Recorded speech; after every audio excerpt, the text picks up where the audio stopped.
Now, here's a tough one for you, the people in manufacturing, right?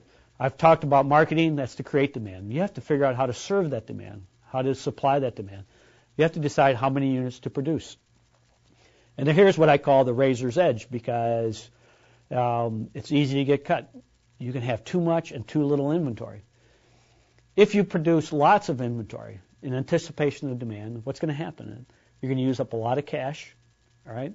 You run the risk of having inventory left over at the end of the quarter, and that's where the cash becomes a problem. It's also possible that these products will become obsolete. You're in quarter two. We don't know whether one or both of your products are going to sell. And if you end up with hundreds of units in the warehouse and nobody likes them, you're going to be selling them for scrap at a fraction of what you paid for them. So you don't want too much inventory. All right. On the other hand, you could have too little inventory, or you could have too low of production. One of the advantages of large volume is it reduces your production cost per unit. As you lower your production volume, your cost per unit will go very high and will reduce your margins, and as I said, you'll lose money. So having too little production will raise your costs. It also can result in stockouts.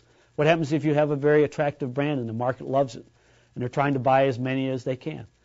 Well, if you don't have an inventory, you have lost revenue and you've created customer ill will. Your customers will not be happy with you if they come looking for your product that you've advertised, that you've put on the internet, that you've sent out salespeople to create demand for, and you don't have it available.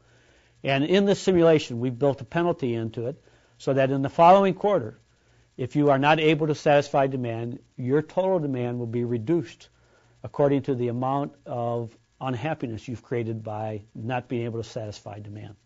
And just to tell you specifically, if you were to have a stock out of 40% in quarter two, we will penalize you in quarter three. 1/2 of that percent, or 20%, will be taken off the top of your demand. It'll be shrunk by 20% to account for your unhappy customers, and they're going out and telling other people about it.